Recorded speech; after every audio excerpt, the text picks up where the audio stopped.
This one document can make or break your dream of studying abroad. Yet 99% of students get it wrong. In today's video, I will show you how to write a perfect SOP that gets you admitted and gets you funded. We will see what is an SOP and what is the difference between an SOP and a personal statement.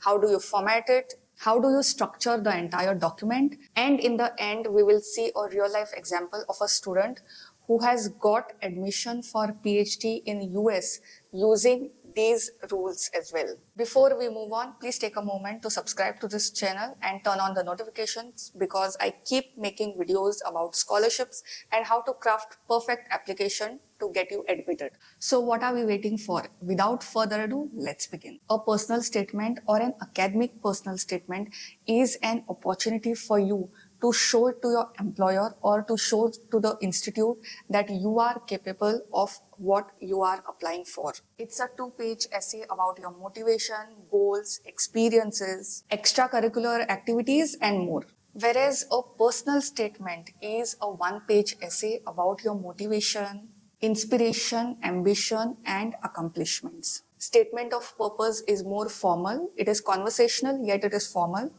A personal statement relies more around your interest and your ambitions. The goal of this document, the statement of purpose, is to impress upon the selection committee that you have the solid background and caliber in your area of interest and you have the potential of becoming a successful candidate. Let's move on to the formatting rules. So the entire document would be 800 to 1000 words long and it should comprise less than 2 pages. 2 pages is the max that you can go for.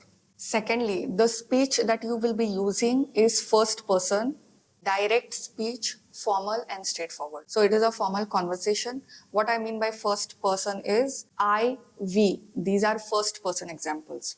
She, he. These are second person examples. Third person example is they, it. These are third person examples. I have an interest in reading. This could be your first person. So you are writing from your own perspective. The font size would be 11 points in MS Word. The fonts that you can use is Times New Roman, Calibri, or Arial. You can stick to one of these fonts. You will maintain normal margins, use A4 page setting in MS Word and maintain single space margins. So these were the formatting rules that are required for you to actually get the best resolution and the best document that you can get for writing your SOP. Now that we have understood the formatting and the different things that are required for you to do in MS Word, let's move on to the structure. The first step of this is introductory frame narrative. Okay, when you are introducing yourself, you are starting with the interest rather than you. Okay, and this will become more clear when we actually discuss the example of statement of purpose. For now, just remember, you start with the interest and slowly you introduce yourself. So you are describing the subject and slowly you are introducing how you got interested into the subject. Second thing would be why this program. So you have applied, say suppose for PhD. It could be any other course as well as subject. Let's say you have applied for PhD. Then why PhD? You can't give just an answer like I want to get a job or I want to get a research. That is why you are enrolling, right? You have to frame your narrative around research. PhD is essentially research. So what is research and why did you particularly choose this program? The third thing is we are coming to you. So far the interest, so far the university, now it is you.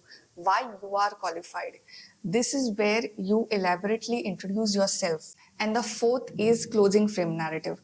Closing frame narrative is nothing but the last impression, the final nail in the coffin. We will discuss in detail what exactly is this and we will see how this goes.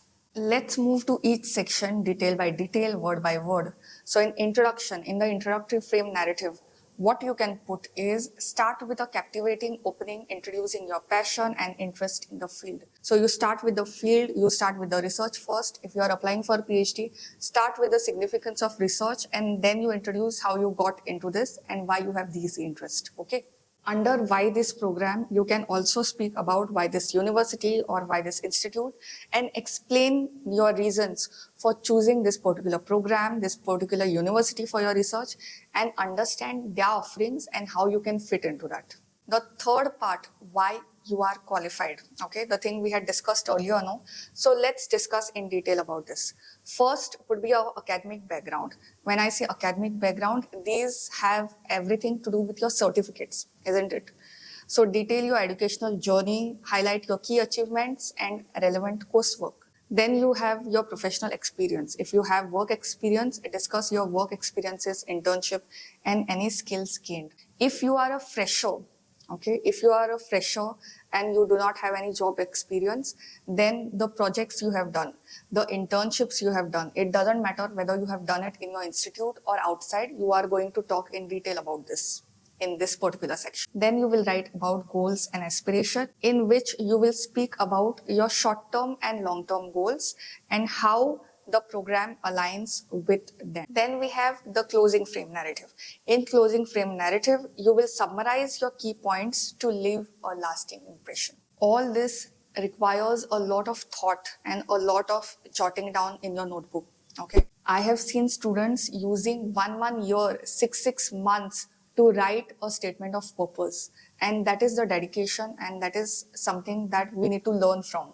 On this channel, I have interviewed Afrin Shah. She has successfully cleared Commonwealth scholarships, which are in UK. In that, she explains in detail how to write a statement of purpose. So you can watch that after watching today's video. When you write an SOP with this structure, no, nothing and nobody can stop you from getting admitted. So follow this structure, go through it one by one, go through this video again if you require, get back in the comments. Moving on to the next section of this video, a real life SOP example. So I'm referring to a statement of purpose over here by Sania Jain. Okay? She is a creator on LinkedIn as well. I'll leave her profile and the exact thread to this particular post as well. She has got admission for PhD in mass communication in University of Wisconsin Madison in US. If you go through the entire document, you will realize this is hardly one and a half page. And 1, 2, 3, 4, 5, 6, 7 paragraphs in total. Let's go to the opening paragraph and let's see how she has structured it. Encouraging people to adopt healthy practices requires systematic efforts at multiple levels of behavior. Some of these involve enhancing individuals' receptivity to health messages and bolstering their self-regulatory abilities to resist norms that support risky actions. My decision to pursue the PhD program in mass communication is driven by the goal of developing interventions that facilitate better processing of health information, which could help tackling predispositions to engage in unhealthy behaviors. My preparation for the same has evolved through exposure to a wide range of psychology courses, research projects, and experience in designing interventions. So if you carefully have a look at this paragraph, she has not directly introduced herself. She has first introduced the topic and very gently she has told how her interest has developed in the subject. This is what I want you to note. This is a formal conversation and the focus is on the candidate. But how do you structure it in the document? That is really important. Then there are paragraphs about her work experiences, what are her aims, what are her objectives related to this particular PhD. So she has put it paragraph by paragraph, her achievements, her accomplishments, and how she fits as a candidate into this. What I want you to note is the concluding paragraph. And I'm pretty sure the lasting impression that the university has got of her is because of the conclusion. So let's go through it one by one. Thinking about these fascinating interactions among our social contexts and behaviors remind me of a query my professor once posed. What questions keep you up at night?